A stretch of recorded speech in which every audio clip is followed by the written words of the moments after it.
Direct, cautionary. A common instinct for early career therapists is to grant clients unlimited time to vent. We assume that offering an open floor automatically builds clinical rapport. Unbounded storytelling often does the opposite. Continuous venting offers temporary emotional relief, while inadvertently locking the client into a repetitive, negative framework. Cognitive behavioral therapy counters this trap. It operates as a highly structured, hypothesis-testing discipline that actively interrupts negative loops. This data matrix outlines 3 distinct client presentations. Nadia scores a 24 on the BDI-2, indicating moderate depression. Anastasia shows similar distress with a PHQ-9 score of 13. Then there is Diane, scoring a very low 5. Analytical. Yet Diane's data presents a severe anomaly. Despite the low depression score, she registers extremely high indicators for marital distress and persistent rumination. Based on these metrics, Nadia and Anastasia are viable candidates for cognitive restructuring. Diane's path requires a completely different clinical direction. Executing CBT requires precise mapping of raw intake data. Success depends on knowing exactly how to structure the intervention and recognizing the specific markers that indicate when the protocol is completely contraindicated. Many practitioners resist enforcing a rigid session structure, fearing it will stifle client exploration or come across as clinically cold. That resistance misinterprets the method. A structured agenda acts as scaffolding. It keeps the therapeutic hour focused and prevents the conversation from drifting into unproductive territory. This timeline illustrates the architecture of a standard 60-minute session. The first 10 minutes are strictly reserved for a mood check and collaborative agenda sign. Next comes the bridge between sessions, deliberately allocating time to review continuity. Only after this foundation is set does the session transition into the middle phase. The bulk of the clinical hour, from minute 15 to 50, is reserved for direct cognitive intervention and active teaching. The session closes by eliciting a summary. Crucially, the therapist does not provide this recap. The client articulates the takeaways to verify retention. The final 10 minutes are locked in for this client-led summary, homework review, and direct feedback. Adhering to this rigid architecture shifts the dynamic. The goal is to move the client past the temporary comfort of feeling heard in the room and outfit them with specific coping skills they can deploy in the outside world. We can apply this structure by looking closely at Anastasia and Nadia. Both present with moderate depressive symptoms, but their cognitive triggers are distinctly different.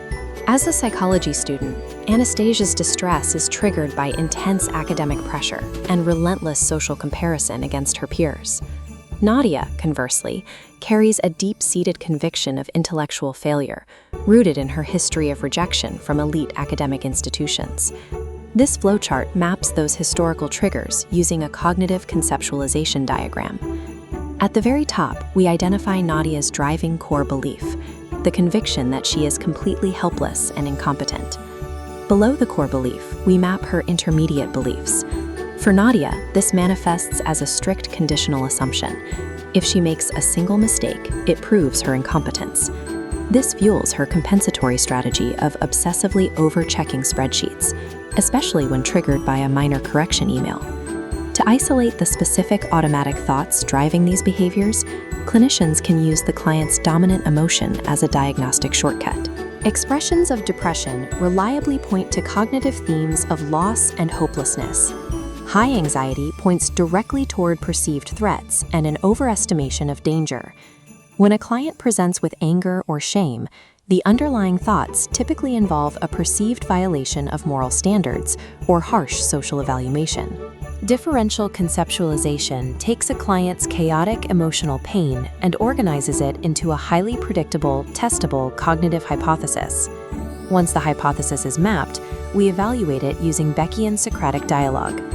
A persistent professional misconception treats this dialogue as a cross-examination. The objective is never to trap the client in a logical fallacy or force them into a cheerful perspective. The mechanism relies entirely on collaborative empiricism. Therapist and client operate as a joint research team, analyzing the factual data of the client's lived experience. This requires an unbreakable clinical rule: validate before you evaluate. The clinician must thoroughly explore all the evidence supporting the client's negative thought before ever asking for counter-evidence. This 7-column daily thought record is the primary homework tool used to execute this empirical research outside the clinic doors. The final columns force a balanced assessment of the evidence. Importantly, is bisexual data proves the client's negative thought is entirely accurate, the clinician must stop challenging the cognition and pivot immediately to concrete problem solving. Cognitive behavioral therapy demands realistic, evidence-based appraisal. It explicitly rejects the clinical trap of forcing positive thinking onto a client experiencing genuine adversity. Strict adherence to protocol, however, requires knowing when to stop. Diane's case demonstrates the danger of executing CBT blindly. Diane is 44 years old. She scores exceptionally low on depression metrics, but reports severe marital disconnection and a complete inability to concentrate. Diagnosing her lack of concentration as a cognitive deficit misreads the data entirely. Her primary issue is severe, persistent rumination regarding whether she should end her marriage. Looking closely at this intake profile reveals a critical danger. Her husband exhibits consistently dismissive and belittling behavior, requiring an immediate domestic violence screening. This marker forces a total divergence in the treatment plan towards supportive, systemic therapy. Applying a daily thought record to Diane's concerns about her marriage is a profound clinical error. Challenging her negative thoughts in this context risks validating emotional abuse and encouraging her to ignore legitimate psychological threats. The correct protocol here prioritizes safety screening above all else. The clinician employs solution-focused brief therapy to help Diane achieve systemic clarity regarding her marriage without disputing her reality. The hallmark of an expert clinician is the wisdom to abandon a therapeutic protocol the moment data identifies a systemic threat. A clinician's ability to conceptualize these differences dictates the very first action plan assigned to the client. Because Anastasia's primary hurdle is a lack of motivation and momentum, she requires behavioral activation. She is assigned a low-barrier, 3-line daily activity monitor. Nadia needs to evaluate her persistent feelings of failure. She receives a 3-column thought record to identify and catch her automatic thoughts in real time. This split screen illustrates how Diane's homework diverges completely. To manage her rumination, she receives a specific trigger log and a strict mandate for 15 minutes of daily self-care to establish boundaries. Effective clinical intervention lives exclusively at this intersection, maintaining a rigid session architecture while constantly adapting to a data-driven conceptualization of the client. Failing to establish this collaborative empiricism creates a destructive dynamic. The therapist inevitably degrades into either a hostile interrogator demanding logic or a passive listener offering zero direction. Achieving temporary symptom relief within the 60-minute clinical hour is a false metric of success.